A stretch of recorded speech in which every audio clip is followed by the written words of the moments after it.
That's weird. That's weird. Kind of weirding me out. You are a sad, strange little man. Crazy. This is crazy. This is crazy. Isn't that weird? That's weird, man. It's strange. What's up, campers? Welcome back to episode 203 of Camp Strange. I'm your camp counselor, Alex Tobin. And I'm your other camp counselor, Johnny Manziel. It's me, And guys. we're back. It's me, your friend, Johnny Manziel. And we're back to bring the spooky, wacky, weird, strange, and football. That's funny because that's my middle name. I'm Johnny Football. Johnny, that is your middle name. Johnny Football. Does Johnny have to do with your story at all? Is that why it's top of mind? He might have something to do with my story today. Okay. Well, before we catch up on these stories, we got to catch up on any of the weird news you may have missed. And David, I got a story right here. All right. As man died after accidentally stabbing himself while trying to separate two frozen burger patties. And I empathize. I can't tell you how many times I've almost got my I know. my artery. Same here. Those burger patties are dangerous. Those fucking pieces of paper don't do anything to keep those burger patties separate. Oh yeah. But just a little bit on the story. Barry Griffiths, 57. He died of a fatal stomach wound. They found a bloody knife and obviously a stomach wound covered in blood 2 days after he had died in his apartment. And they're like, oh shit, there's like foul play, there's something going on. And then they realized that his freezer was open and there was the burgers lying around, and they're like, oh shit, we know what happened. Because it's like I've done that multiple times, not with like a sharp knife, but I've used like a butter knife, and I've like tried to get like turkey patties apart. Yeah. And I feel like I've stabbed myself, but it's just a blunt, Oh god damn it! What's that noise? It's Rebecca. What's that? It's your robot? It's the goddamn robot vacuum. Oh. It was trying to get into the office. They recently, my wife's birthday is coming up, and she wanted one of those little robot cleaners. And it's always going at the most inconvenient time possible. And Is it a Roomba? It is, but it isn't. It's a different brand. But yeah, Don't try to hijack my story. What the fuck are you doing with this fucking robot? Rebecca is her name, and cleaning is her game. If you stab yourself trying to get burger patties apart, we're going to find you with your nose and the soft parts of your face eaten off by that robot vacuum. So where I'm confused on this is, so he got cut in the gut, huh? I think he goes, the wound to the abdomen may have been approximately the height of the work surface. My hypothesis is that He was cutting towards himself. Crazy. Well, okay, no. Okay, you know when you have two burger patties and they're frozen, you do the knife like this, and he's probably pressing the burgers against his chest, being like this, and he's trying to like shimmy it apart, and it probably went right through, and he stabbed himself, and then fucking pulled out the knife. They thought the knife had chocolate on it. They're like, oh, that's a chocolate knife. It was just dried blood. That cop's like, this ain't chocolate. This is some terrible chocolate. This chocolate fucking sucks. No wonder he died. The chocolate's gone bad. But it's just really sad because I just think I could have easily died that way. See, I don't use that technique. I would probably have it. I'd probably be sitting down, and I would probably be stabbing downward into my leg. I'm picturing you with two hamburger patties stuck together between your thighs as you use a knife to try to pry them apart while you sit in a chair. I don't know if my thighs would touch enough to do that. Maybe. It wouldn't be comfortable. Okay, this is getting sexual, and I'm not comfortable anymore. Stop talking about your thighs touching. You started it. But yeah, he died. He dead. That's a bummer. He just wanted. He didn't even get to eat his. He didn't get the burger. He didn't get to eat the burger. Sometimes me when I don't get my burger.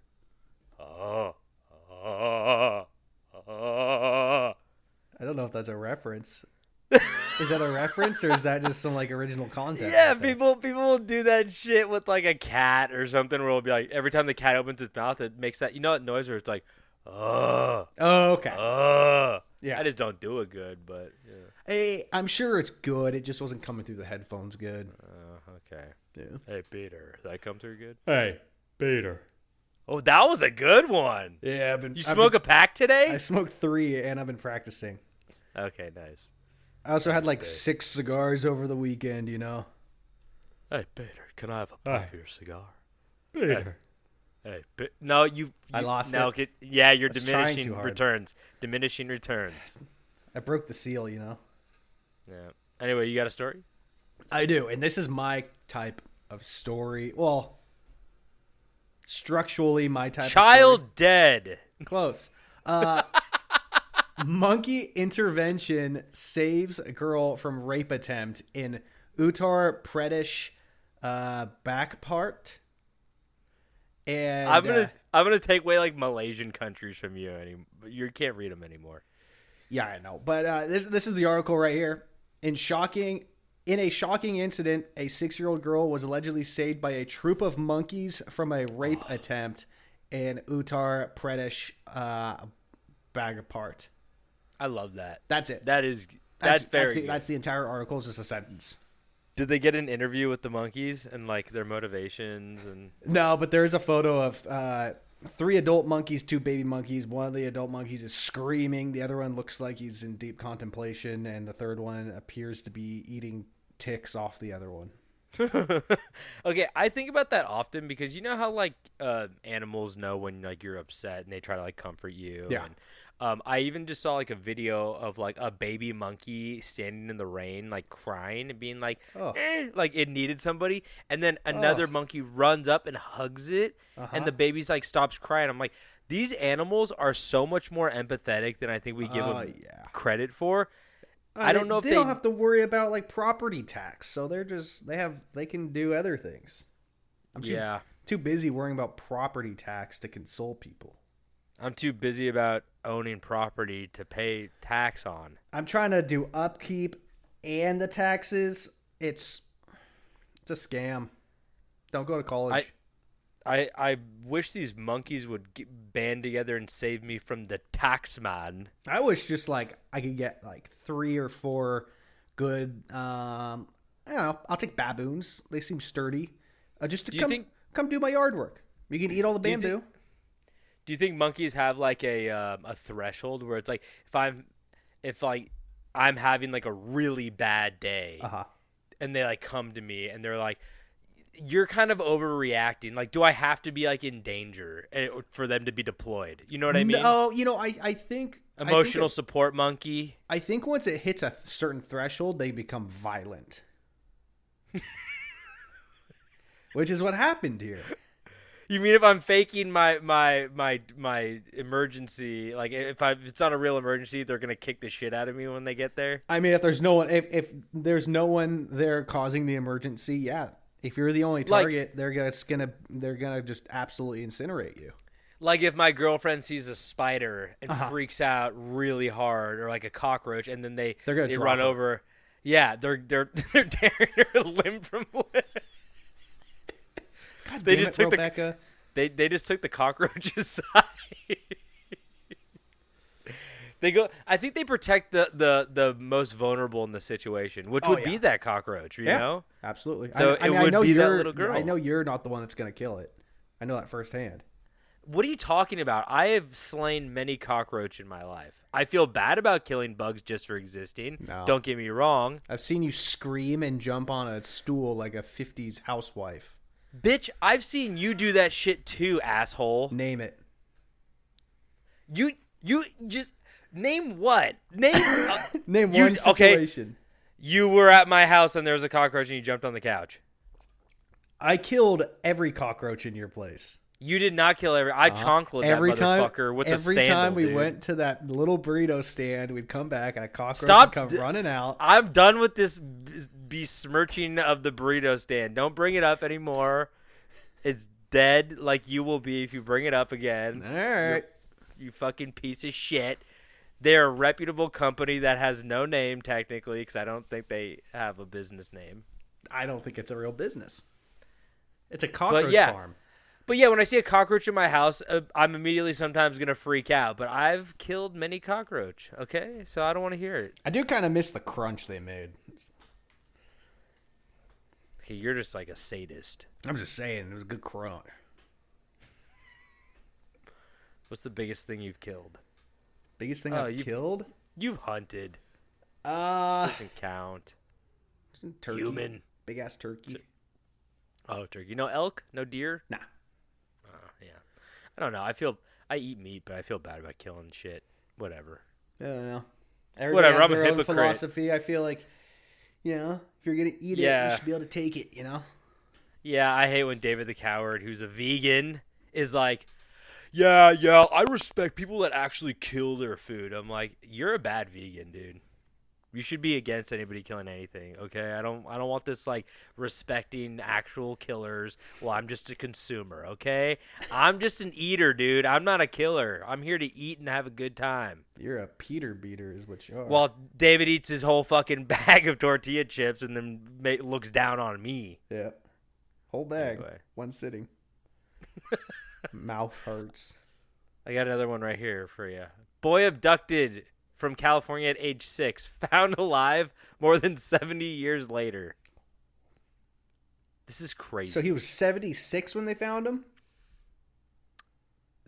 They say more than 70 years. Let me see. He got abducted. His name was Luis Armando Albino. That's a crazy last name. Yeah. Sounds like an artist. 6 years old in 1951.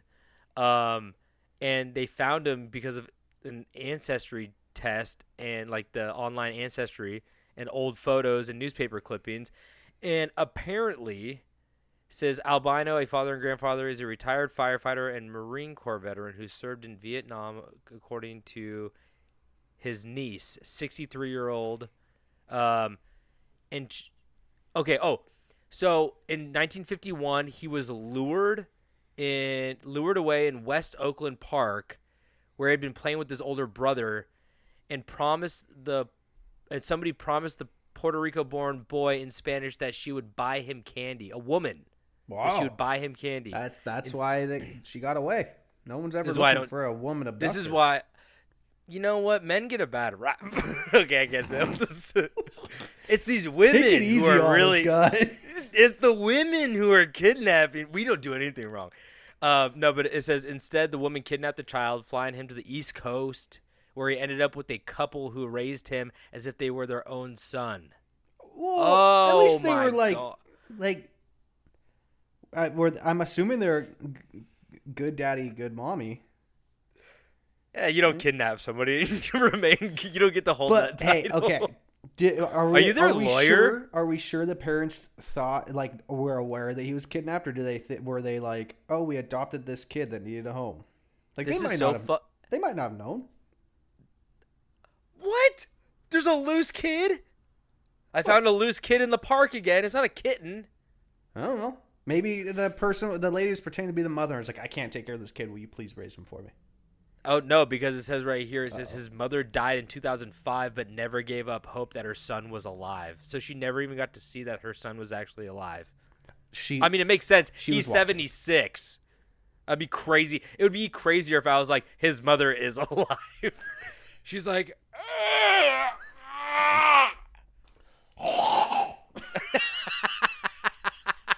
puppy? But yeah, he got found and he hugged his niece and said, "Thank you for finding me," and gave her a kiss on the cheek. Okay, back up. That's very sweet. Yeah, it's back up, crazy. Albino. Back up, buddy. Times have changed. You can't be doing that. He's like, "Thank you." He gave her a French kiss, and he goes, "Technically, I don't know you yet. Like, I guess we're family, but that's just crazy, right? Like, I don't know. It's the 50s, I guess. I bet they were just like, "Oh, we can't have a kid." And do you think that they like? Okay, question. Do you think that the husband and wife planned it, or do you think the wife came home and she's like, "Look what I got," and the husband's like, "You have to put that back where you found it." Well, I'm curious. Like, do you think maybe? So, what year was this that he got actually abducted? 1951 when he was 6 years old. I'm just curious. Like back in the day, like, do you think they did like adoption differently? Like they put out a news ad being like, "We're looking for a little boy." I think they did adoption by you just kind of go to the park and any Yeah. kid that doesn't have a parent near them, you're allowed to grab and run. Yeah. If you get caught, there are consequences, but if you get away, the kid's yours. Okay. It was just a lot more simple, less paperwork back then. Yeah, You know, it's fair. I feel like there's so many orphans. They could have like, There's so they could have, many. but they wanted like top of the line. Like Yeah, they didn't want to go to a seed. Yeah, you don't want to go to a used car dealer and be like, ugh. You want like I'll take the the Camaro. 93 Geo Metro. They took the Camaro. Like that's a 1951 Camaro. I don't know. It'd be funnier if I could name a Puerto Rican car, but don't know any. Do they make cars in Puerto Rico? I'm sure Any they car? make them there. I don't think they're like. I doubt they make them there. Like I'm saying, feel I like bet there's only, like a factory there making like GM, but Oh, maybe. I feel like there's only like 8 places on the planet that make cars. Detroit. Not anymore. Actually, still a little bit, but Yeah, I think they do. I guess known for making cars. I don't know. There's plants everywhere, probably, but you know. Yeah. Oh, tell me about it, man. Yeah. Dude, I'm not a smart man, but I think there's only 6 factories making all the cars of the world. Go ahead. Name 7 car brands. You can't. Fisher Price, the yellow and red one. Mm-hmm. Tonka. Tonka. That's a big one. That's a really big one. Yeah. Tennessee. Hot Wheel. Oh, the Hot Wheel. The Hot Wheel. Those. I think those are in Nevada. Okay, let's go to the next story. Virginia school picture photographer loses job after allegedly asking young students, "Can I eat your soul?" What the fuck are you taking pictures out of high school for? Well, no, it's like the like the school pictures at the beginning of the year. No, what are you doing? What am I taking doing? pictures at that high school? That's not you? I ain't never been Wait, to Virginia. This man is not you. I ain't never been to Virginia. The Soul Eater is not David Stokes? Also, the photographer was a woman. See, this is what I'm talking about. Mm-hmm. Gotta keep an eye Welcome out for back these to women. Man Talk with Man 1 and Man 2. Up next, we've got Andrew Tate. Andrew Tate. No, he's in jail. Wait, no, he's not in jail anymore. Yeah, is he is. He went back to jail? He went back to jail like a week or two ago. Cooking is for idiots. If you cook, you're an idiot. You're like, what the fuck are you talking what am I about? supposed to do? I have to go look up a recipe, get in my car, drive through traffic. Go Oh, down. you saw that video? Yeah, I gotta go down my elevator, get in my car, wait for the garage door opener to open, drive to the store, look around at all this stuff like a fucking idiot, buy all the shit. Oh, now I'm cooking. I gotta get dish soap like a fucking idiot. I found a hack to get 30 more minutes out of my day. I shit my pants, and then I order new pants, and I don't have to sit down and shit. Like those guys are fucking dumb. Anyway, oh yeah, so he's gonna eat a child soul. Did I hear that correctly? She. Yeah. So I guess of all children, actually, she might have asked it to multiple children. This is just the one that said like, "Yo, this is weird." It was the principal's kid. Oh, that's the one you don't eat their soul. So I guess that she allegedly asked him, "Can I steal your identity and can I eat your soul?" I like this lady. She's cool. And where is it? Where's the good part? Then her next question was, "Well, what can I eat?" He told me, this is coming from the mother principal talking about her son. He told me, he said, "Mommy, I didn't know what to say. So I said the first thing that came to my mind, which was, you can have noodles. You can eat noodles." And her response was, "Demons don't eat noodles." Stop. Wait, he dropped a mommy? How old is this kid? Elementary school, dude. Oh, no. That's like I think there fine might be for. an agent here. See, I think she's just in the wrong age group. That's a really fun high school photographer, but not appropriate for elementary school. Yeah. Demons don't eat noodles, though. She's right. It is true. Demons don't eat noodles. It's true. But yeah, so they had to like escort the photographer off campus. They're not releasing the photographer's name, but they have been fired. I'm not going to lie. Yeah, elementary school, so they're probably pretty young. This is just making me really, really hate the woke liberal agenda that's being pushed in our schools right now. What are we going to, like, at the end of it all, what are we going to have? Why can't I talk to my students that way? It's a free country. I don't know. I'm just, like, really upset. I hope she's doing well. Man, I'm upset, too. I want to cry. I want a wedding photographer, and I want to hire her. I will fly her out.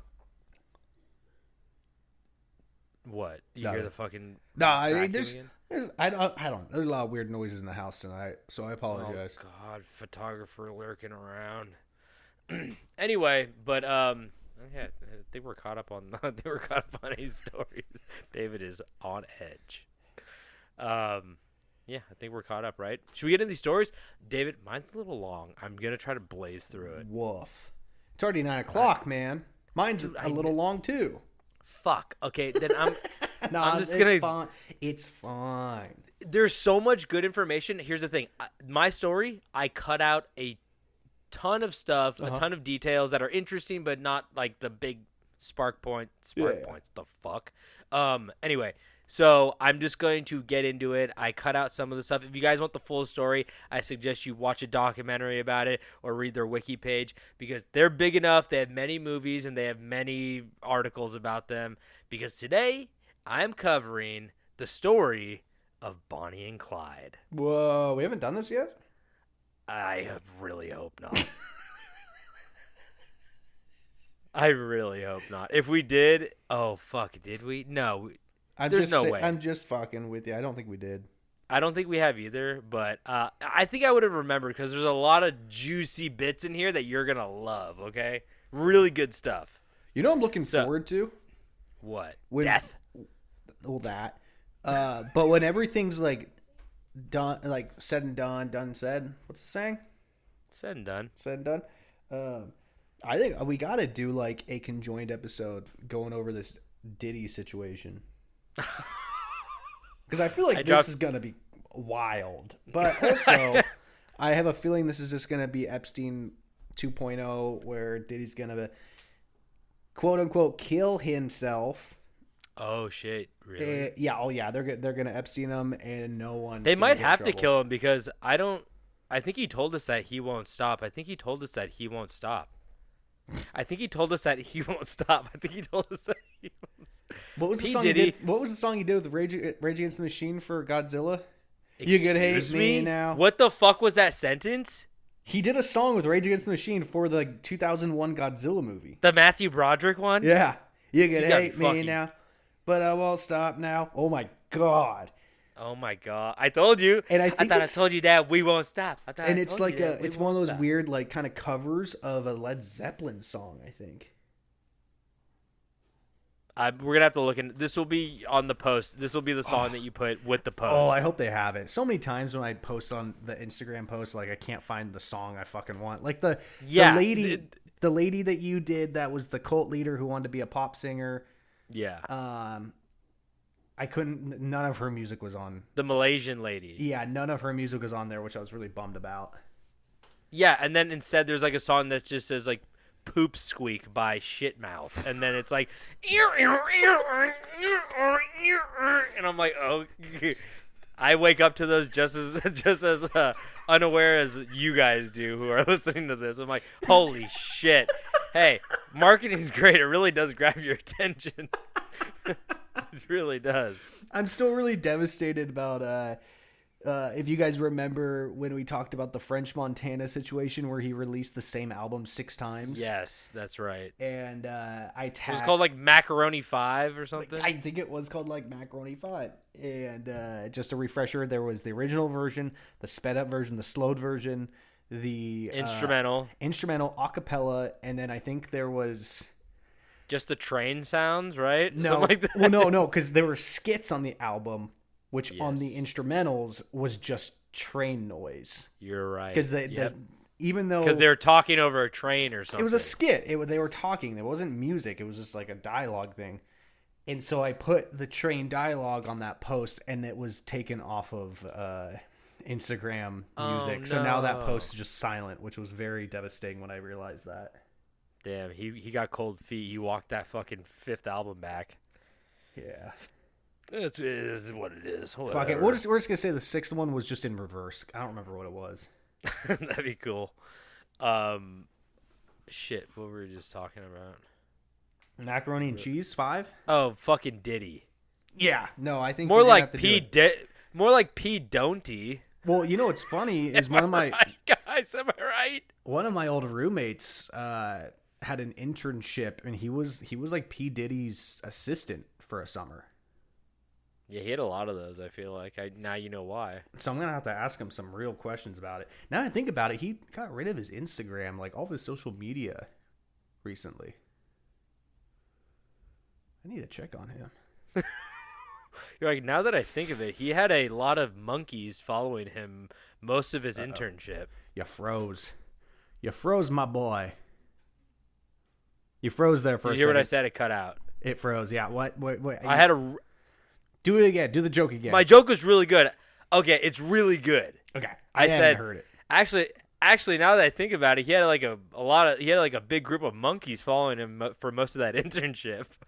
Just ready to get it, Billy Whop him. Oh my god! Definitely protect him. Take your phone off Wi-Fi or something. Use cellular. It's not fucking on Wi-Fi. It is on Wi-Fi. It's not even my phone. You have the worst internet. Fuck you. I do. I'm on cellular, baby. Okay, I'm on cellular now too, but my Wi-Fi is great. I have 600 megabytes per second, dude. It's pretty good. I'm on not the landline. best. Oh my god. I'm gonna fucking read this story, okay? Do it. Okay, we're gonna talk about Bonnie and Clyde today, guys. The murderous just robbing duo of the 1930s. They didn't rob banks? Okay, I don't 100% know if they robbed. I might have missed that because that's what Meg asked me too. She's like, "Did they rob banks?" And I was like, "She's like bank robbers." I was like, "They actually didn't rob that many banks." I'll get into it why it was such an important part of the story. I'll bury the lead a little bit. We'll get to it. Okay. Okay. So, Bonnie Parker. Bet you didn't know her last name. Bonnie Parker was born in 1910 in Rowena, Texas, the second of 3 children. What? Peter Parker? Peter Parker. They're related. So, when just 4 years old, her father, a bricklayer, died and left her mother to care for 3 children and with the help of some grandparents and a seamstress salary. Bonnie was bright and loved attention, even dreaming of becoming an actress one day. Unfortunately, though, Bonnie had a taste for bad boys, as in her second year of high school, before dropping out, she met Ray Thornton, who she would go on to marry just 6 days before her 16th birthday. Oh. So, hey, it's a different time. Exactly. We're not going to judge anybody. We're not going to judge them for murdering and marrying underage. This is like the Wild West, right? It's 1930s, so it's definitely the era where Babyface Nelson and John Dillinger. I'll paint this picture. There's a lot of fedoras and Tommy guns. I'll say that. Okay, so they weren't. For some reason, I always thought they were like cowboys on horseback. No, they were like gangsters in cars. Oh, Tommies, huh? Yep, the Thompson. That's the name of the gun. Did you know that? That's why they call it the Tommy gun. Yeah, I played Call of Duty. The Tom gun.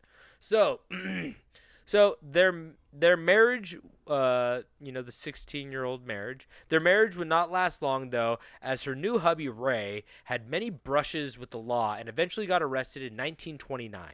This would go on to be the last time that they would see each other, even though they would stay married until the end of Bonnie's life. The ring from her marriage still on her finger as she died, which is crazy. Wow, poetic. So Ray Thornton also had a short life because he died in 1937 after trying to escape Huntsville State Prison while serving 5 years for robbery. I think he was shot while trying to escape. So now let's get into her partner in crime, Clyde Chestnut Barrow. No, come on. Swear to God, his middle name is Chestnut. You got That's nut the in only his reason name? I include. That's the only reason I included it. That boy got nut in his name? God damn it. Clyde Chestnut Barrow. That needs to be So- more or known. Barrow. That needs to be more like publicly talked about. I agree. So a lot of this shit needs to be more publicly talked about. You're not going to believe some of the shit that they did. I'm not even. It's like crazy. I would love to see like an actual like good mini series about just this crime. Not just Like- some movie that's rushed, like take its fucking time. Yes, exactly. Like there's so much shit that happens in this that I'm like, dude, they had like a 5-year, 3-year run that was like so crazy. Who are you casting? I'd probably do like Shia LaBeouf as Clyde, honestly. Yeah. I know he's got his issues, but I do like me some Shyla. And then I just do like Mia Goth as Bonnie. Are you kidding me? Like She crazy doesn't ass. miss. It's like what? Honestly, great couple in real life. I don't care about. I'm aware of the charges. it's all what are they called? Water under Method the fridge. acting. Oh, no, method method acting. So Clyde Chestnut Barrow was born in 1909 to a poor farming family in Ellis County, Texas, being the fifth of 7 children. The family The family struggled to get by out in the sticks of South Dallas until the 1920s, when there's a mass migration by many of the families to move to the big city of Dallas in hopes for a better life. The family moved to the urban slums of West Dallas and slept under a wagon for months until they could afford a tent. Are you kidding me? Whoa. They were super fucking poor. So Clyde had his first run-in with the law in 1926 when he was 17 years old, when going on a car chase when cops tried to confront him about a rental car that he had not returned yet. Damn, they were renting cars back then? I know, I thought the same thing. I was like, Avis back then? They actually probably had more of a reason to rent cars because nobody could afford it. It was like probably like equivalent to like $100,000 for like the most basic car. It's like when plasma TVs first came out and they're like, you want one? It's $5,000, and now it's like $200 for a plasma. But you get them at like Goodwill. Exactly. But so yeah, it was kind of crazy. I was like, what the fuck? Rental? Yeah, Hertz was after him. So his second run-in with the fuzz was when him and his brother got caught in possession of stolen turkeys. That's crazy. Hell yeah. So he did have a steady job for a few years, but he was always moonlighting as a robber, a safe cracker, or a car thief, because that's where the money is. Regular job's not going to get you out of poverty. You got to resort to some big money schemes. So in 1930, the two met through a mutual friend and immediately became smitten with each other, hanging out constantly. And just to paint the picture, they were like 21. They were like young. Yeah. And I think a lot of people would go like, "Oh, they're in like their 30s" and stuff. Like, no, they're young. Yeah, so, I think I did have that like idea. I'm pretty sure I knew that they were like younger. But you see somebody in like 1930s like garb, like they always look suspenders, and you're like, how old are you? Yeah. So this would be interrupted though when Clyde was arrested for auto theft, but he escaped shortly after when Bonnie snuck a gun into the jail. But so he broke out because he had that gun. Nah, we can't do it. But he was recaptured and sent to Huntsville State Prison at the age of 21. And just so you know, Huntsville was where her previous husband ended up dying and trying to break out of. 21. So Clyde's first murder would take place behind the watchful eyes of the law, as Clyde was sexually assaulted while in prison. Clyde retaliated by attacking and killing his tormentor with a pipe, crushing his skull. That's cool. Another inmate who was already serving a life sentence claimed responsibility. That's a homie. That's a ride or die. He's like, yeah, it was me. They're like, you got 456 murders in here. And he's like, yeah, I'm pretty violent. Oh, you were getting out in 2 days. He's like, wait, what? That'd be a funny thing where he's like, I did it. He's like, what a shame. Your parole is next week. And he's like, wait. No. Wait, take it back. Is there an eraser on that pen? So, Clyde eventually was transferred to Eastham Prison Farm. I love a prison farm. So much better than West Ham. Just like smashing rocks with a hammer. Why were they doing that?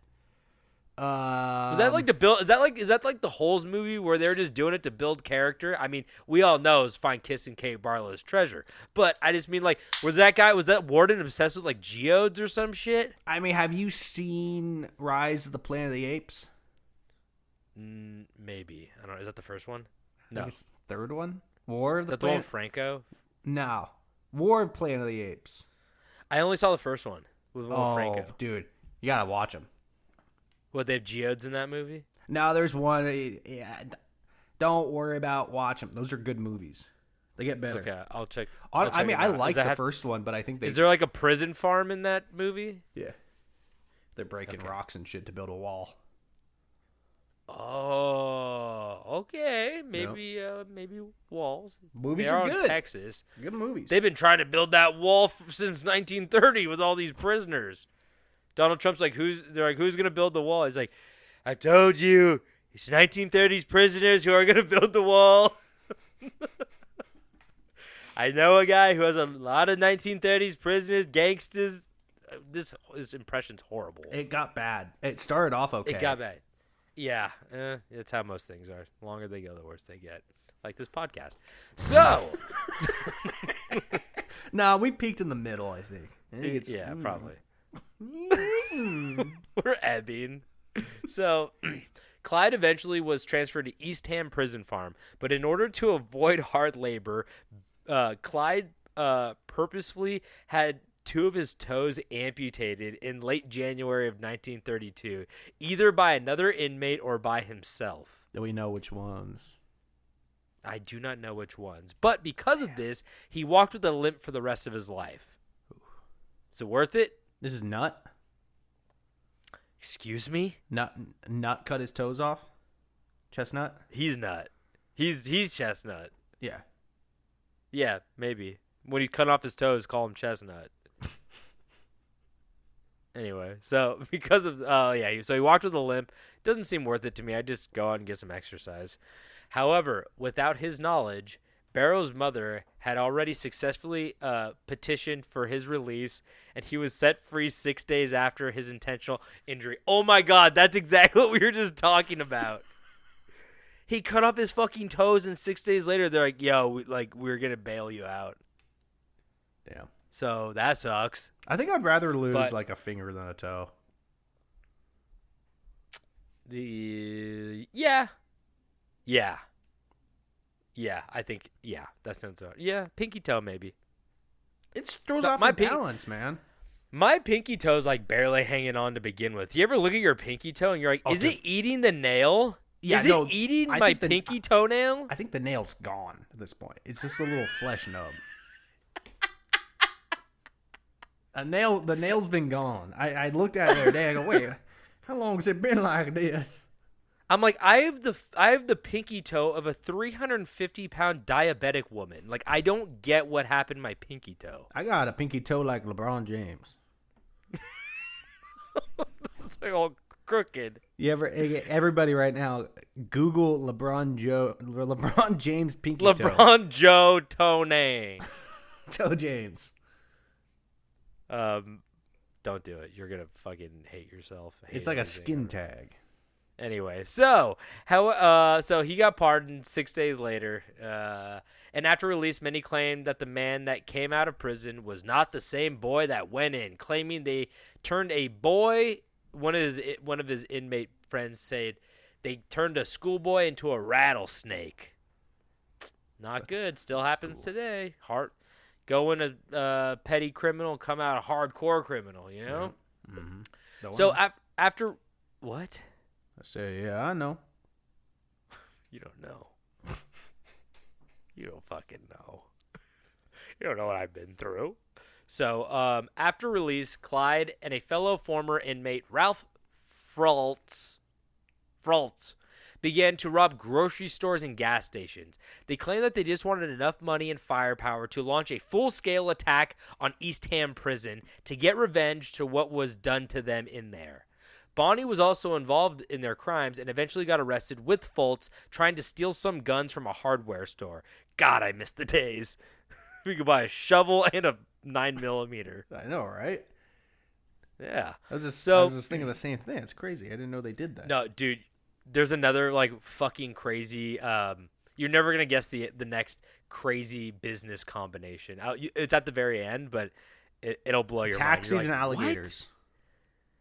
What? Very close. Very close. You're not close, but so when Fultz and Bonnie got arrested, Fultz was sentenced to time, like much longer time because he had just got out. But Bonnie got off after a few months and eventually met back up with Clyde. So they're back together. The murder-robbery spree would soon begin shortly after when Clyde was spotted as a prime suspect in a robbery-turned-murder. Clyde was actually the getaway driver for a couple of buddies, but the woman pointed him out. So the manhunt began. So like his buddies like murdered a guy, and he was the getaway driver, and she like fingered him. She's like, he did it. Yo, she did what now? Yeah, you can't catch a break in or out of prison, honestly. So where are the monkeys when you need them? Seriously. Give me the monkeys. Want more monkeys in prison, you know? Clyde and bars. So Clyde and two buddies were drinking moonshine at a country dance, missed those, in Oklahoma when Sheriff C.J. Maxwell and Deputy Eugene C. Moore approached them in the parking lot. So Clyde and his buddy Hamilton opened fire, killing Moore and gravely wounding Maxwell. Moore was the first law officer whom Clyde Barrow and his gang killed. So that, like, basically, he was so on edge having like a warrant out for his arrest that when the cops walked up, he's like, I'm not going back. And he had just opened fired on him. So that whole situation started like his panicky murder spree or whatever. Okay. So the Barrow gang, or, you know, Clyde's last name, Barrow gang went to kill another man, Doyle Johnson, on Christmas Day in a car robbery, and a police deputy, Malcolm Davis, when the gang accidentally wandered into a trap set for another criminal, which is just very unfortunate. That sucks. But so now they had like 4 murders under their belt at this point. This was about the time that Clyde's brother Buck got released from prison and decided to meet up with, got released from prison and decided to meet up with the gang at a hideout in Joplin, Missouri. Buck, Clyde's brother, tried to convince his brother to turn himself in, and to no avail, as instead of listening to sound advice, Clyde just partied for days, drinking and playing cards in the late hours of the night. When Clyde accidentally fired his rifle while cleaning it, neighbors called the police, who assembled a 5-man force in 2 cars to confront the mysterious suspect bootleggers. So the Barrow gang now was hiding out in this house. They were partying it up. No one knew they were there. But when he fired that gun, somebody was like, something's going on over there. I genuinely don't get how people do not clear a gun before trying to clean it. Like, how is that ever a situation? How do people accidentally fire a gun trying to clean it? Maybe he thought that, like, the moment he cleared his gun, that, like, the police were going to show up or something like that. Maybe he was, like, so paranoid. I don't know. Wait, what? Or maybe he's just dumb. What? What don't you get? Maybe he kept his gun loaded because he thought if he took the bullets out of his gun, the police were going to, like, show up all of a sudden and he wasn't going to be prepared or something like that, so he kept the bullets in his gun. I mean, I don't know what type of gun it is, but every gun I know, you can't have a bullet in the chamber if you're cleaning it. Oh. I don't know. Maybe he was just, like, a crazy... Are you questioning me? Maybe No. he cocked it. Maybe he always had it cocked. I'm not accusing you. I'm just saying I don't get it. Maybe he wasn't like cleaning it like you think he's cleaning it with like a bristle brush that you clean like a chimney with. Maybe he was like polishing the outside with a little rag, you That's know? fair. Yeah, it's possible. That's what I was kind of thinking. Like, he's just trying to make it look shiny. Yeah. So when the officers, because they didn't know who was in this house, they're like, oh, we got some bootleggers who are firing guns, partying, drinking. We're going to go arrest them for making moonshine or whatever. And when officers approached the gang, they opened fire, killing Detective Harry L. McGinnis outright and fatally wounding Constable J.W. Harriman. That's cool. Parker, so Bonnie, opened fire with a bar. And I don't know if you guys know what I think it was a .30 caliber bar. That's the gun that has the little stand in front of it. Yeah. Like if you see like a World War II movie, Yeah, and like they rest it on they like rest it on the bags, and they're like, so that thing's heavy. So she opened fire with the .30 caliber bar as the others fled, forcing Highway Patrol Sergeant G.B. Kaler to duck behind a large oak tree. The .30 caliber bullets from the bar struck the tree and forced wood splinters into the sergeant's face. Parker got into the car with the others, so Bonnie got into the car with the others, and they pulled in Blanche, Buck's wife. So Buck. So who was in the house was Clyde, Bonnie, Buck, Clyde's brother, Blanche, who was Buck's wife, and then their other friend. I can't remember his name off the top of my head, but we'll bring him up. So they pulled Blanche in from the street, who was trying to grab her dog Snowball, who was running around in all the chaos, and they quickly like threw her in the car and got out of there. The surviving officers later testified that they had fired only 14 rounds in the conflict. One hit Jones. Jones was the fifth guy. One hit Jones on the side. One struck Clyde, but was deflected by his suit coat button. Whoa. Buttons just aren't made the same. They really are. It's crazy. Back then, that's they were like from built a to movie last. where. Yeah, that's like it's like in a movie where someone gets shot in the chest and they pull out like a deck of cards that they had in their front pocket. Mm-hmm. Anyway, A Bible. But so one bounced off his coat button and one grazed Buck after ricocheting off a wall. So no one really got hurt besides Jones got hit in the side. The group escaped the police at Joplin, their hideout, but left behind most of their possessions at the apartment, including Buck's parole papers, 3 weeks old, not a good look, a large arsenal of weapons, a handwritten poem by Bonnie, which I think you could still read. I don't know how the poem goes, but it's about like Clyde and her, and a camera with several rolls of undeveloped film. The police developed the film at the Joplin Globe and found many photos of Bonnie, Clyde, and Jones posing and pointing weapons at one another. The Globe sent the poem and the photos over the newswire, including a photo of Bonnie clenching a cigar in her teeth and a pistol in her hands. The Barrow Gang subsequently became front-page news throughout America. These pictures you can find online, and they're pretty fucking cool. They're like kind of insane, honestly. You're like, holy shit. It's like the equivalent of like when the kid like fanned out like a bunch of $20 bills and a couple grape swishers and a couple nugs of weed on his bed. They were doing the same thing. They have like their guns leaning up against their car and like squatting next to them and like pointing at their guns. They're doing like the fucking money hilarious. rolls things. Exactly. When you like slide or it like down the your arm. Yeah. Yeah. So yeah, good. basically. So for the next 3 months, they ran from Texas all the way up to Minnesota, robbing and kidnapping along the way to make ends meet. So there were several events between 1932 and 1934 in which they kidnapped police officers or robbery victims. They usually released their hostages far from home, sometimes with money to help them return. And although the gang was first seen as like a Robin Hood type figure, the true nature of their violence slowly began to become uncovered, because the gang was known to also kill anyone who got in their way, including police and innocent civilians. And after a while, the public began to see them not as like fun vigilantes, but as cold-blooded killers. So as we would see, their public perception is going to go more and more downhill. But as time went on, their lives became more difficult as their notoriety increased. The gang would usually hit smaller stores, which usually resulted in less money, and also made it so robberies had to be more frequent and constantly gave away their position to the police. So that's what I was going to say, is like they didn't really rob banks. They robbed gas stations and mom and pop stores, really small things. And they had to do it a lot more often because they just didn't have that much money at those places. So they would like drive from Missouri to Kansas, and right when they got to Kansas, they'd hit another place, and then it would tip the cops off. Like, okay, now they're in Kansas. Yeah. So they would constantly be fucking themselves over. And so they were doing quantity over quality. Yeah, basically, because they're just like, we can't go into like any big cities because we're gonna get like, you know, busted. So motels and restaurants also became more risky, so they had to resort to tent camping and bathing in cold streams.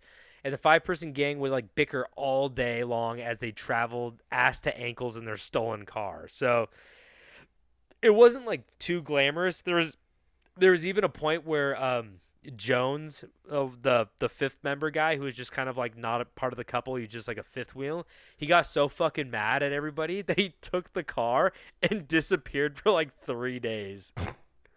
And he like left him in the woods. He came back, but he's like, I need some fucking time. Yeah, just need some, which is so funny. Yeah, he just needs some downtime. He just needs to listen to some fucking Linkin Park in the car. Yeah, that's for damn sure. He's like, I bleeded out, nigga, neighbors. So, on June 10th, in Wellington, Texas, gang members Clyde, Jones, and Bonnie were driving when Clyde failed to spot a bridge under construction that resulted in the car flipping over into a ravine. The car accident resulted in a fire that would severely burn Bonnie's leg from hip to ankle. The third-degree burns to her right leg were so severe that the muscle contracted and caused the leg to draw up.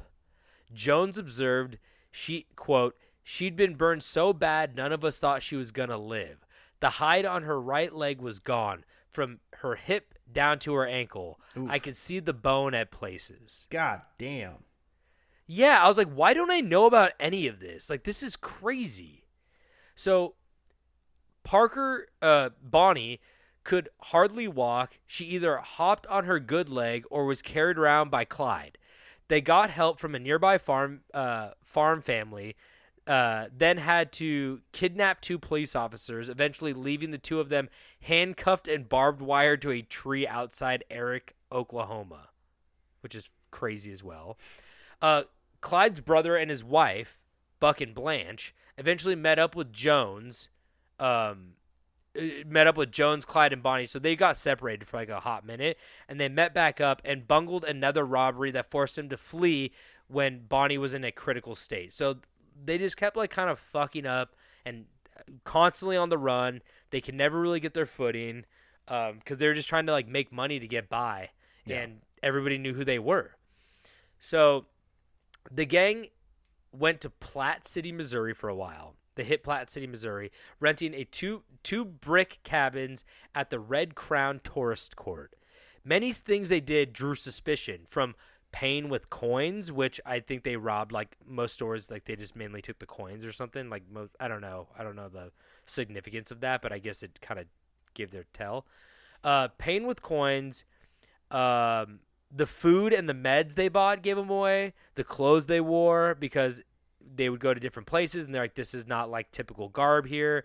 The way they placed newspaper over the windows in their cabins, to even the way they parked their car because they backed it in, which is considered gangster style because it enabled a quick getaway maneuver, I guess. And nobody really parked like that except for like people who are like, we need to get the fuck out of here if something pops up. Okay.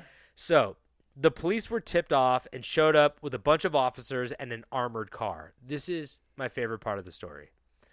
So they're like, oh shit, Bonnie and Clyde and the gang, the Barrel Gang, are here. We're going to show up, bring an armored car, bring a bunch of Tommy guns. We're going to fucking light them up. So a gunfight ensued shortly after arriving, but the police officers' Tommy guns proved no match for Clyde's .30 caliber bar, which he stole from a National Guard armory. The gunfight would have continued, but the gang was able to escape when a bullet short-circuited the horn on the armored car, and the police officers mistook it as a ceasefire signal. They did not pursue the retreating Barrow vehicle because of the horn. Isn't that fucking crazy? It's so lucky. Not only that, but like the suit or the coat button on top of it too. I know. God loved It's these like- guys. I God know. couldn't He get hit. enough. Yeah, hit that armored car right in the right spot where the horn is, and I guess they thought that was the signal or whatever. So the gang had evaded the law once again, but Buck had been wounded. Oh my God, this is crazy. Buck, Clyde's brother, Buck had been wounded by a bullet that blasted a large hole in the bone of his forehead and exposed his injured brain. We've gotten soft. These days, if your brain's showing, you're just fucking dead. Back then, man, people would live with their brain breathing in that fresh air. Yeah, air it out a little bit, Use a little fresh air. So Blanche was also Buck's wife. She was also nearly blinded by glass fragments as well. So they got the shit end of that deal. But the Barrow Gang camped at Dexfield Park, an abandoned amusement park near Dexter, Iowa, on July 24th, 1933. Buck was sometimes semi-conscious because he had his fucking brain exposed, and he even talked and ate. But his massive head wound and loss of blood were so severe that Barrow and Clyde and Jones dug a grave for him. Residents noticed their bloody bandages, and officers determined that the campers were the Barrow Gang. Local police officers and approximately 100 spectators surrounded the group, and the Barrows soon came under fire once again. Bonnie and Clyde and Jones escaped on foot. Buck was shot in the back. Can't catch a break, this guy. And he and his wife were captured by the officers. Buck died of his head wound and pneumonia after surgery 5 days later at King's Daughters Hospital in Perry, Iowa. They actually have a photo of them arresting Buck's wife. What did I just say her name was? Barbara. Yeah, it was with another B. Why can't I find it again? Whatever. But Bonnie? No, that's the. It's like Bertha. Why can't I remember now? I'm like totally blanking. Barratrude. Blanche. It was Blanche. So yeah, they have a photo of them arresting Blanche, and she's like yelling and screaming. But for the next 6 weeks, the remaining gang of Bonnie, Clyde, and Jones traveled to uncharted territory as they continued to rob stores and armories to restock on money and weapons. So they're like, we have to get the fuck out of here. Let's go to states we've never been to. And they're just bopping around. Yeah. Eventually, the gang decided to risk a run into Dallas to see their families. But Jones, the fifth wheel, now the third wheel, parted ways and went to Houston since his mother had moved there. He was eventually arrested without incident, and Clyde got with some old accomplices while in Dallas and ran some short robberies while Bonnie tended to her wounds with her family. So she was still getting her leg patched up while Clyde was like, I'm going to go make us a little bit more money while you're healing up, and then we'll go hit the road again or something. But little did he know that Jones got arrested. And the thing is, while going to meet some family in Sower, Texas, Clyde felt, I think it was just him and Bonnie at this point, Clyde felt that there was a gut feeling as he saw his extended family standing by their cars out front.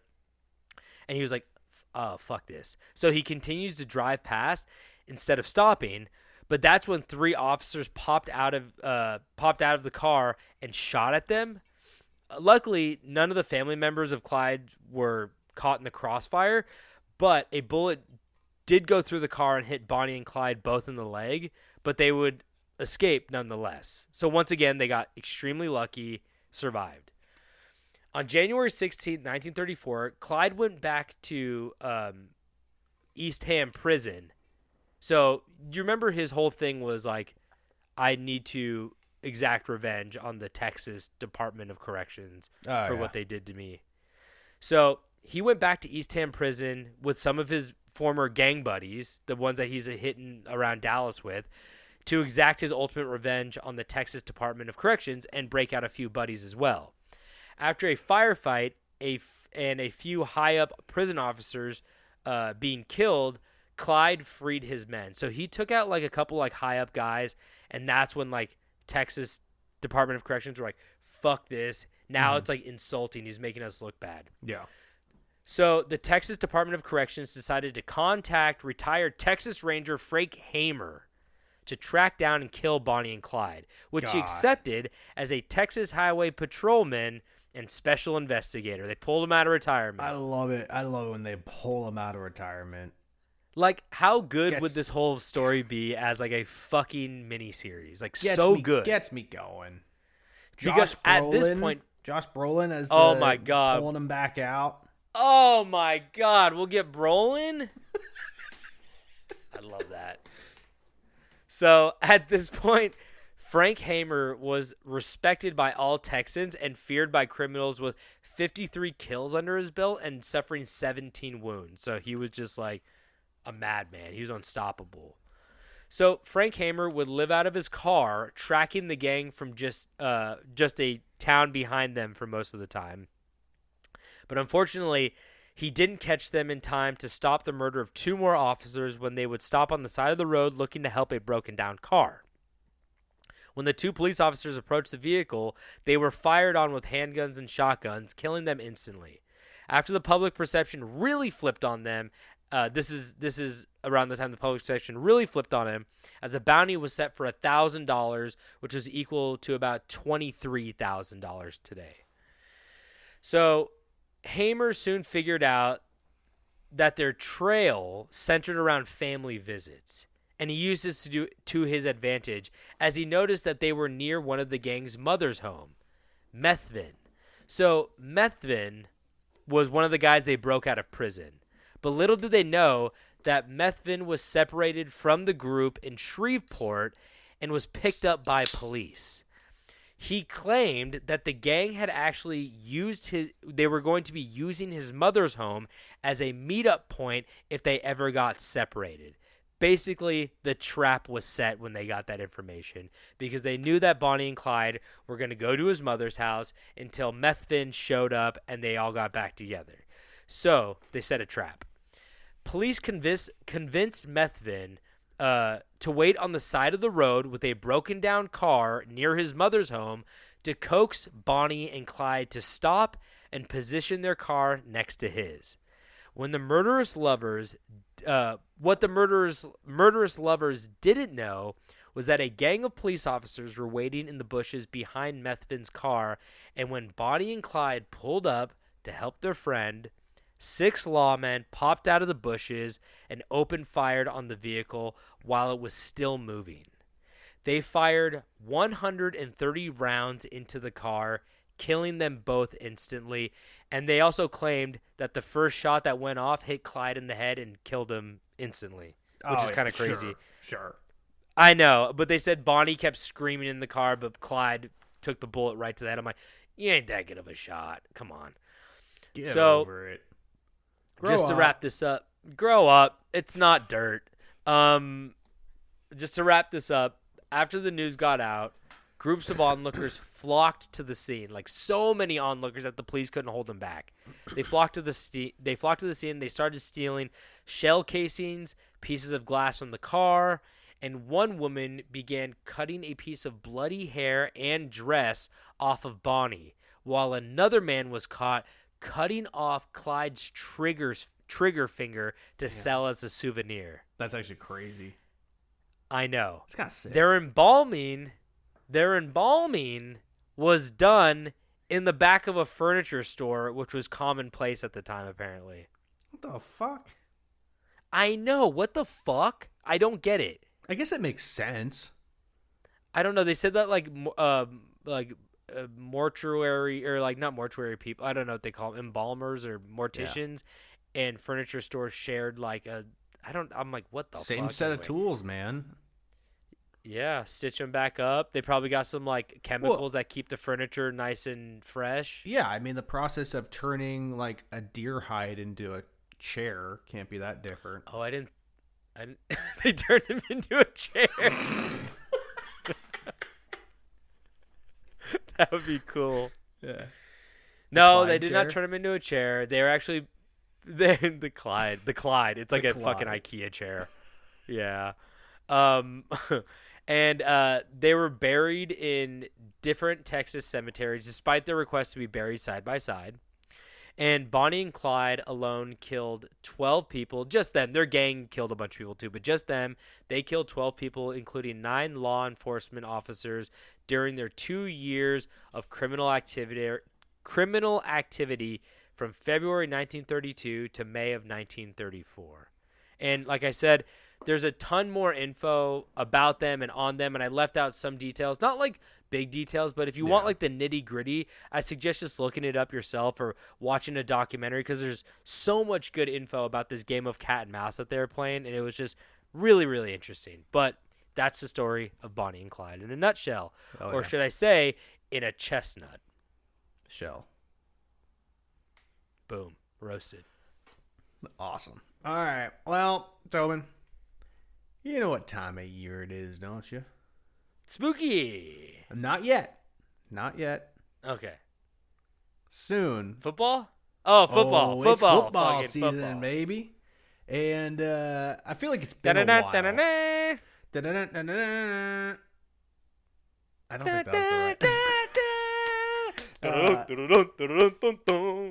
So I feel like it's been a while since I did a sports story. So today I'm going to talk about the most cursed franchise and the most cursed position on that franchise. So today I will tell you the 22 curse of the Cleveland Browns quarterback position. Oh, okay. Because I think you definitely did the Florida State Gators. That's a football curse that you talked about. Their team was fucking cursed. You now just have the state of Florida wanting to kill you. University of Florida Gators. Yeah, Florida State. I thought they were the Hurricanes. Oh, then who are the Hurricanes? That's Miami. Fucking bullshit. I don't know. I'm a West Coast college guy. I don't know anything about East Coast or Southern colleges. But what was I gonna say? You also covered the Madden curse. Yes.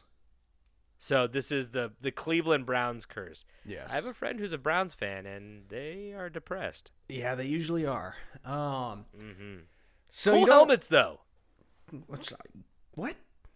I like their helmets. Because that's their logo is a helmet? Well, no, I just like there's no logo on it. It looks like a throwback uniform. I love it. Yeah. They also have that straight from the 70s. They also have that nasty elf on their field. Excuse me? What's their mascot? An Google elf? it real quick. I want to hear your reaction to the Browns elf. Just go Browns elf logo. Elf logo. What the fuck is that? What is this? A nasty little man. He's just a nasty little guy. Is she supposed to be brown? What is a brown? Is that it? We'll get into it. What the fuck is this? It's like a Keebler elf. Yeah, that's the Keebler elf. Kind of looks like Johnny Manziel. They don't. So you don't have to be a big football fan to know that for years upon years, the Cleveland Browns have been bad. Dog shit even at times. And most of the times, Hence their name. Yes. So most of the time, a football's team success weighs heavily on the shoulder of a quarterback. Now, obviously, you can have the best quarterback of all time, but they won't be able to do anything without the rest of the team, such as the protection of their glorious offensive linemen, keeping defense away and opening holes for running backs or quarterbacks to run through. A quarterback also relies on their weapons like the wide receiver or tight end to catch the ball, or like I was saying earlier, the workhorse of the team, the running back. A quarterback takes charge in forming the team of the play, starts the play with receiving the snap of the ball, and distributes it by throwing, handing off, or running with the ball.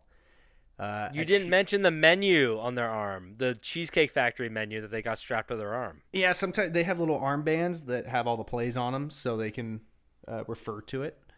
Those are cool. Yeah. So a team is a warship and the quarterback is the captain. I'm sure for a lot of you that was pretty boring, but for some people, which I would assume there are people who listen to this podcast who have never watched a down of football in their life, I figured what the hell, might as well give them somewhat of an idea of what we're talking about. Fair enough. Set the field, as they say. Yeah, there's no shame in that. If it's not for you, it's not for you. It's fine.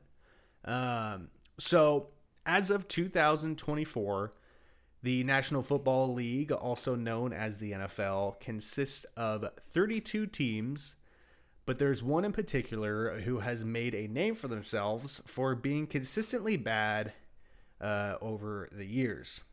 The Browns. So you might think to yourself, the Browns? What kind of name is the Browns? It sounds like poop.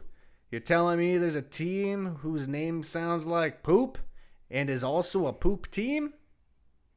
And yes, It's called they Destiny. are. It's called Destiny. So and bad. You're telling me that they're from a town called Cleveland, which is famously known for a steamer, which is famously a big pile of steaming shit. Yeah. Anyway, I'm just saying. You're What is a drawn- Cleveland steamer? Wait, what is a Cleveland steamer? Is that where you Isn't take a shit on someone's chest? Yeah, I'm pretty sure. Let me see. Cleveland steamer. That's what immediately came to my mind. Yep, a sex act involving defecating on someone's chest, then sitting in it and rolling back and forth like a steamroller. Whoa. Whoa. That's pretty neat. I didn't know about That's the what they do smearing part. Well, hence, yeah, I guess the steamer part. Hence, that's what they do to their fans every year. Yeah, pretty much. So yeah, they're so bad, in fact, that it has sparked people's interest to look into it to see if the team is cursed, which it just might be. So why are the Browns named the Browns, you ask? I am asking. When the team first started in 1954, the team hired legendary coach Paul E. Brown. Brown was he was a brilliant coach who was responsible for systems that we still have today and are a staple in running a football program, such as watching game film of your upcoming opponent's previous game. So you watch to see how they played last week, and then you can say, okay, well, this player does that. So you know what you're getting yourself into for the game that you play. No one was doing that before this. Brown was also the first coach to hire full-time staff of assistants. What the fuck? Yeah, coaches that were for individual positions, like a quarterback coach, receiver coach, which I didn't know that didn't exist before this. I have to ask you this because you're very informed about this. Was this guy coaching before Lambeau? Because I feel like Lambeau is kind of seen as Curly? There's a couple wait, who's the coach for the fucking Packers? Curly Rambo or Lambo. Rambo. What's his first name? Curly. It's not Curly, is it? Probably not. I'm fucking this one up. Anyway, I just want to say that there's a couple iconic coaches in the NFL. One's John Madden, one's Lambeau. Was this but they didn't even get teams named after him. Was this guy before them? No. Was he No, yeah, no. It is Curly Lambeau. As crazy as that sounded when I said it, I knew in my mind. His first name's fucking Curly? Yeah. What? Yeah. How did I not know this? Yeah. Because he's one of the Godfather. He won the first Super Bowl. He's iconic. They named the field after him. They didn't name it fucking Curly Stadium, right? No. But they do have the Lambeau curly fries. Oh, that's pretty good. No. He was coaching long before this. He died 10 years after this. Who? Lambeau. Curly Lambeau was born in 1880 or 1898. Damn, so how did Brown get the team name? Are you going to get into that? Why they decided to name it after him? Yeah. So yeah, he also came up with the idea of individual coaches for the positions and other things like cool. that. He was also responsible for the modern day face mask on football helmets for protection. Oh, wow. So Holy shit. before him, it was just the singular bar where people's faces were always getting fucking caved in. Or the leather hat. Yeah. That was cool. It should also be noted that the Browns, under Coach Brown, was the first team to have a black player in the NFL. Oh, look at that. Pretty progressive. I like that. Yeah. In Coach Brown's career, the team was met with great success. They had a great record. But I wanted to say something. Huh? I feel like it just would have been so much more poetic if you got like a brown player to be on the team. That's all I'm saying. I don't. Is that inappropriate? I don't know, but like, I feel like there's something in me that's like, just say it. You have to say it. It just would have been so much more poetic. Like a nice Latino gentleman. Sure. Sure. So basically, when the team was being like, I forget what they called themselves before. I don't think they really had. I think it was like just the Cleveland football team. And once they started getting some traction and doing well, they held a open competition to name the team in Cleveland. And someone said, "Let's call them the Browns," and everybody voted for it. They loved that name. Oh, that's pretty cool. And so that's essentially, nice. the team is named after their first coach by the city. That's cool. That's Yeah. nice. So, where am I now? They're like, really?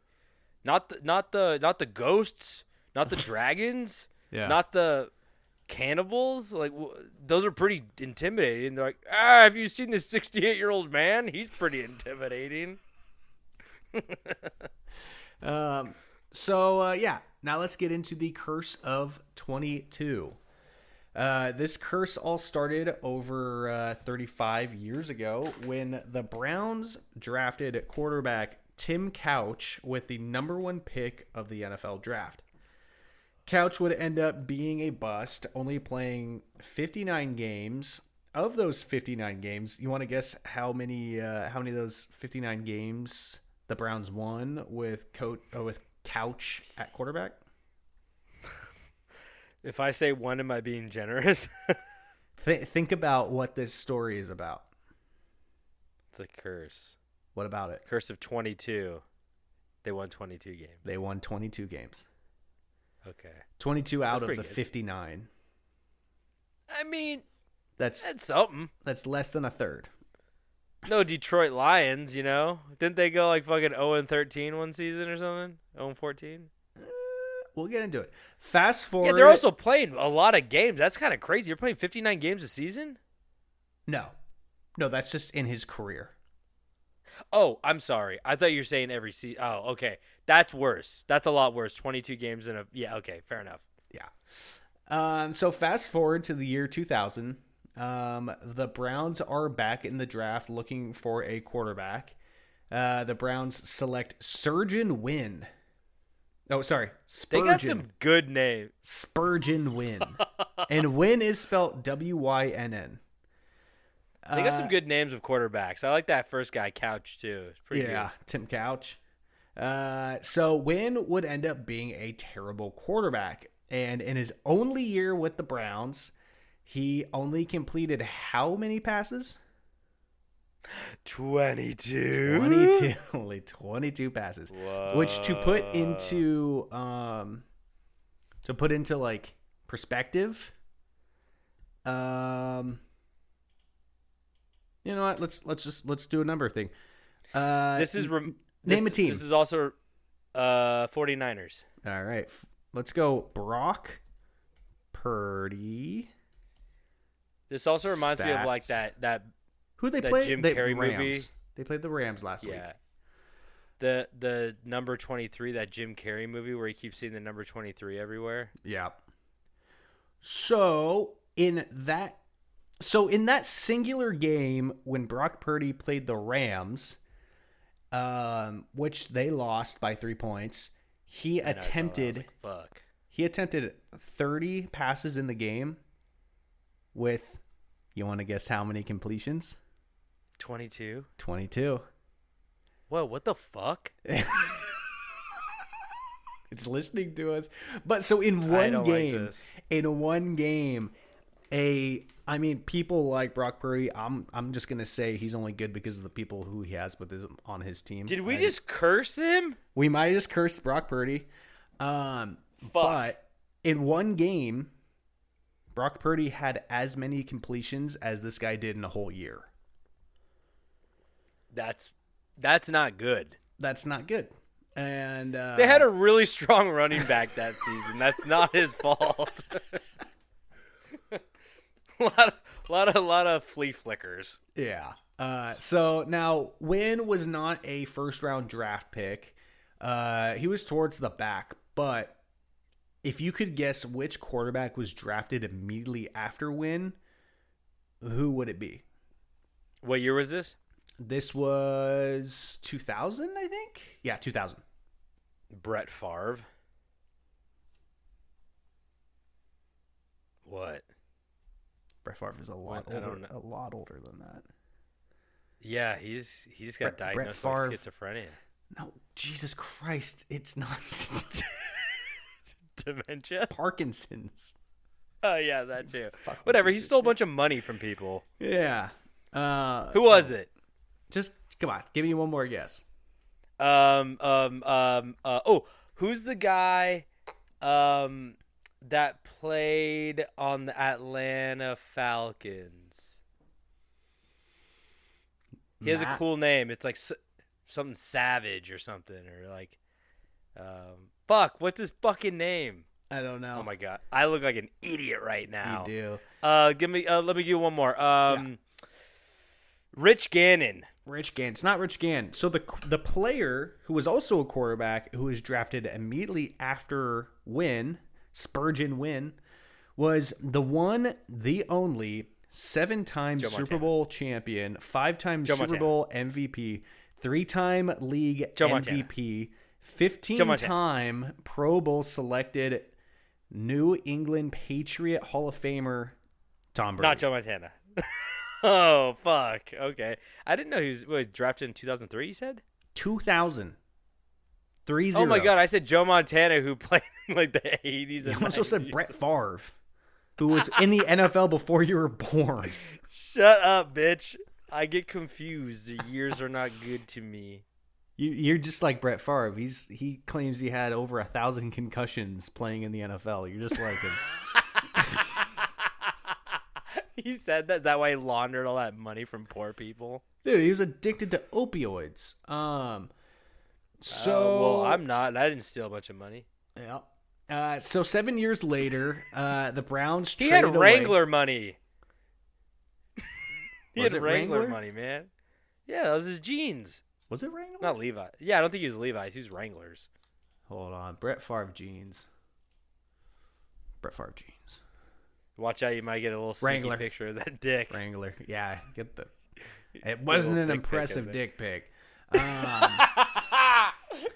The old gunslinger Oh my God. carried a small revolver. God giveth, God taketh away. So 7 years later, the Browns traded away a second-round pick and a future first-round pick to be able to draft quarterback Brady Quinn from Notre Dame at which draft spot? Which number in the draft was it? 22. 21. The 22nd pick of the draft. In Quinn's 3-year-long career with the Browns, he only threw for 10 touchdowns and 11 interceptions while being sacked 41 times. Oh, It's not good. really? Yeah. Jesus. 10 touchdowns in 3 years? That's not good. That's really bad. Like, how do you... That's like 3.45 touchdowns a season. Like, that's like being out to dinner in Cleveland, like a steakhouse, and somebody walks up and is like, I know who you are. Like, there's never a moment where, like, you're celebrated by the town. Like, No. I feel like it's always like, keep your eyes down and don't make eye contact with the citizens of Cleveland, right? Yeah, all right, Quinn, you got that fake beard we sent you, right? You might be dog shit, but we still need you on the field. He's like he's going to dinner dressed like an Orthodox Jewish man.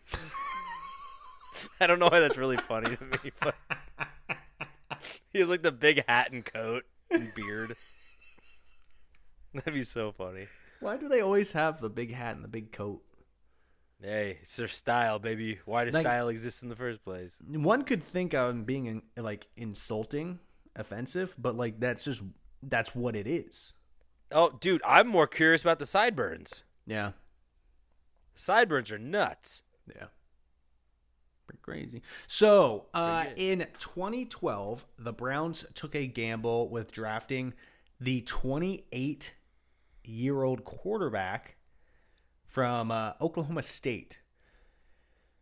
So, I mean, how old were you when you graduated college? How old was I? Yeah. 21, 22, something like that. Yeah. This guy was 28 as a rookie. Oh, redshirted a couple of years, huh? I don't know. A lot of people go to college for 7 years. They're called doctors. Okay, Richard. I was just watching Tommy. Just watching Tommy Boy before this. Fucking love that movie. So yeah, that's not exactly. At the end of the day, the NFL is a business. It's not a wise business decision to basically hire someone who is significantly older for the role that they're supposed to be taking on. Yeah, it just you want means, a franchise player. Yeah, you want someone that's going to be around for a few years and like build up the squad and stuff. Not some guy. I mean, for the record, I'm 34. This guy was much younger than I am right now, but like, not many people in the NFL. You want someone who could. You want someone who could take a bunch of hits. You know what I mean? The young guys can take the hits. Once you get Drew Brees late in his career, he's like taking longer and longer to get up. So I'm not saying they're not going to be good. You're just not going to have them for as long as you'd want them. Yeah, you want a good player who's going to be there for a long time. So yeah, being 28 is very old for a rookie. So do you want to guess what number in the draft old Brandon Weeden was taken in? I think we all know. Yeah. 22. 22. Weeden would not work out, only playing 2 seasons with the Browns. A little bit better. He threw 23 touchdowns, but also 28 interceptions. So for our non-football listeners, you want to be throwing more touchdowns than interceptions. when the number on the interception side is more than your touchdowns, that's a bad thing. You don't want that. That's pretty straightforward. I get that. Yep. Yeah. How clarify, many seasons that guy play? 2. Okay. To clarify, again, for our non-football listeners, an interception is when a quarterback throws the ball, trying to throw it to one of his players, and misses, and the other team catches it, and now it's their turn to play with the ball. And also just to clarify, he threw 23 touchdowns in 2 seasons. He's basically throwing like a touchdown a game, which you need more than that. Yeah, you typically need more than that. I mean, he might have a good running back, but it's not good for business. No. So up until now, this point, it's been disappointing for the Browns. The guys they picked just didn't work out. But not many of these guys were what people call generational talent. I'm not so sure about Tim Couch, the first guy I talked about. I never heard of him, but I mean, he was picked number 1 overall. So like, maybe he was a big deal in college. I didn't look him up. But where I'm going with this is like, there were no superstars. That is until 2014. In the 2014 draft, there was a kid who lit up the college football world with his circus-like plays.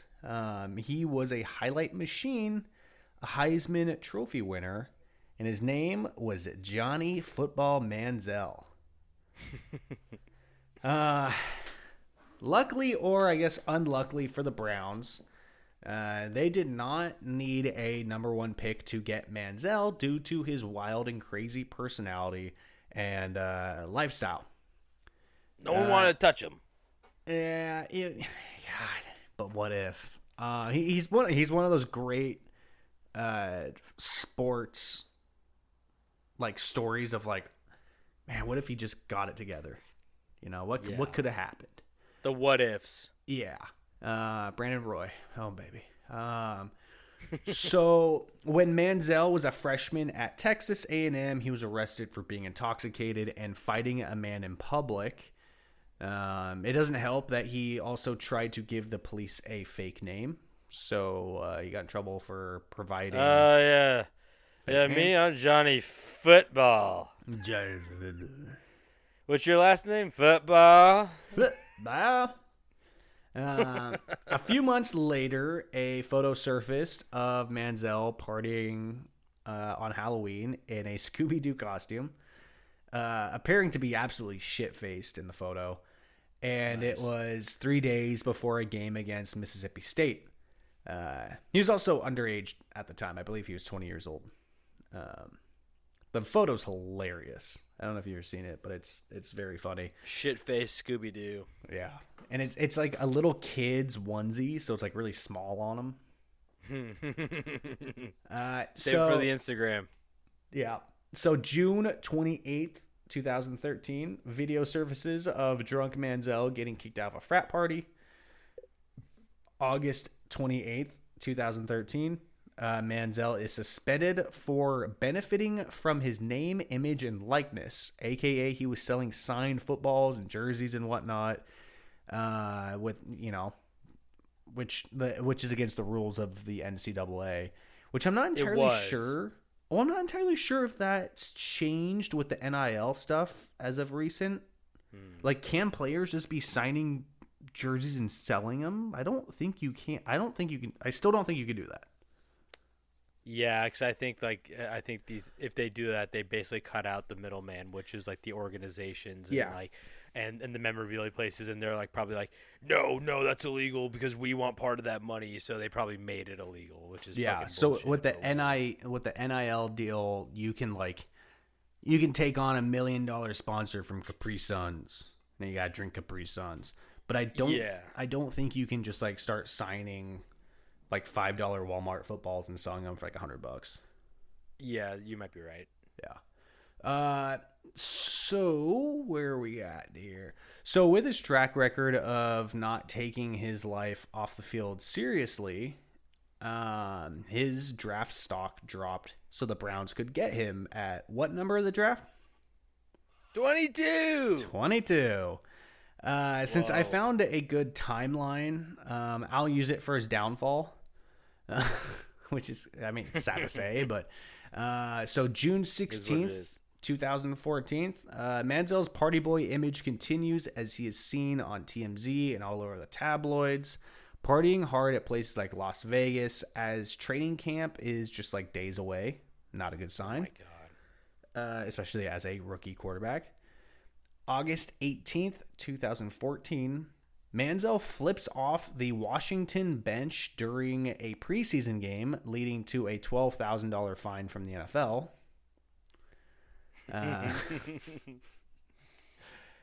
November, what day? 22. November 22nd, 2014, a fight breaks out at 2:30 a.m. at Manziel's residence, which he denies he was a part of, but the cops were still called in, and no one believes him that he was not a part of it. January 28th, 2015, Manziel enters a rehab facility where he would stay for 10 weeks before being released by the Browns. Now, his timeline of antics only continues to get crazier from here on out, but we are here to talk about the Browns, and he is no longer a part of the organization, so we will move on. If you're curious, you can go look it up. I think there's even a documentary about it. He's an interesting guy. I wanted the best for Johnny Manziel. He was a wild child, but he seemed in his heart he was a good guy. He was just a little. He's his own worst enemy. Yeah, he's a little cocky, but he didn't seem like he was really the worst person in the world. He just liked to party. So if it wasn't obvious, The Browns have been bad this whole time that I've been talking about them. And things got so bad that the team actually recorded a rare 0-16 season, not winning a single game, which is hard to do in the NFL. When you've got a team full of professional athletes, like it's hard not to win a single game. Yeah, at what point do you just go like, should we just continue to lose so we get the first round draft pick? But I think even if they won one game or two games, they would still come in dead last. So it's like, now that's just humiliating at that point. Yeah. Really bad. So this 0-16 season would take place exactly on the 22nd. Wait. 22 years after the team originally tried to leave Cleveland, but the idea was shut down after an outrage was sparked by the Cleveland natives in the city of Cleveland, just being like, wait, you can't take our... They wanted to move into Baltimore. That's weird. Was that before the Ravens? It must have been. Huh. Weird. But yeah, so the owners tried to move them. They were just like, fuck Cleveland, let's take the team to Baltimore, and people freaked out. Mm-hmm. But the football gods, they didn't forget about it. They said, oh, okay.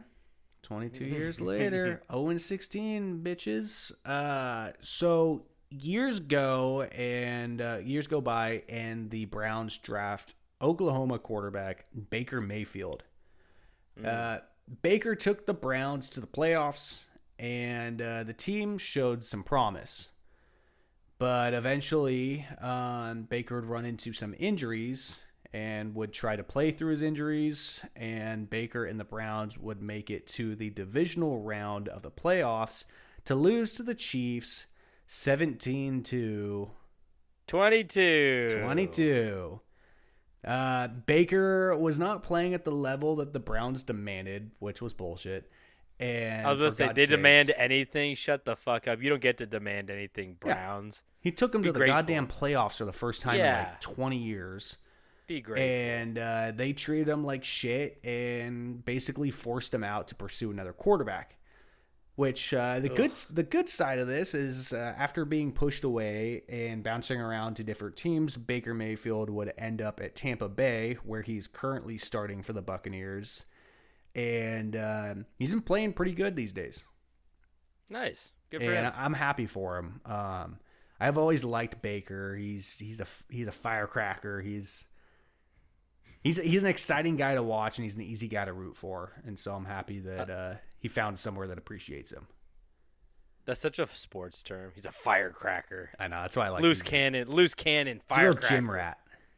Yeah, that's what every NBA announcer describes a white NBA player as. A real gym rat. First in the gym, last out. Gym rat. So remember how earlier when I said the Browns had some questionable decisions when it came to picking players with the right integrity, kind of like Manziel? Mm-hmm. Well, after moving on from Baker, the Browns went after a promising young talent from the Houston Texans, Deshaun Watson. There's a good chance you know that name. Most people know that name. Which is not for a good reason. It's a very horrible reason and a horrible decision for the Browns to pursue him, because at the time, and it's honestly still ongoing as of a few days ago, Watson is dealing with a shit ton of legal problems. Was he at the Diddy party? Probably. Honestly, he probably was. So what type of legal problems? Freak off. What type of legal problems? What? Sexual assault charges. Ooh. How many sexual assault charges were pressed in the same day? How many? 22?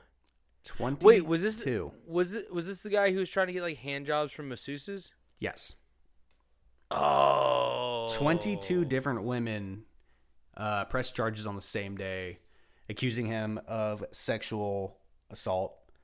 And I don't think they all were, but I think the majority of them were massage therapists, because, you know, a lot of athletes go and see masseuses. Their bodies are just being like destroyed day in, day out. So the majority, honestly, I think all NBA players are going to masseuses. The difference is that Deshaun Watson was trying to get jacked off by all of them. Come on, let's throw one more in there to make it 23. Let's break this curse. Come on, Deshaun. Do it for the curse. Ask one more nice woman. Well, just add one more charge. So 22 different women came out saying that Watson sexually assaulted them. And this was all on like one day. What year was this? 2022. 2022. Worst year for them.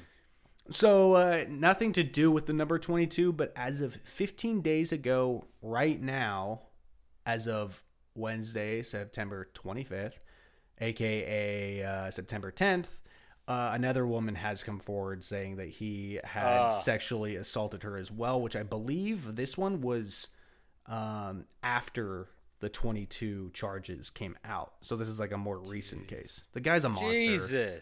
Jesus. He's a piece of shit. And honestly, like that's a story in itself, because how and why is someone with a total of 23 sexual assault charges making $230 million over a 5-year span to play a sport? He's making this money after all of this went public. Which makes me say, yeah, you know what? The Browns should be cursed. Makes you think.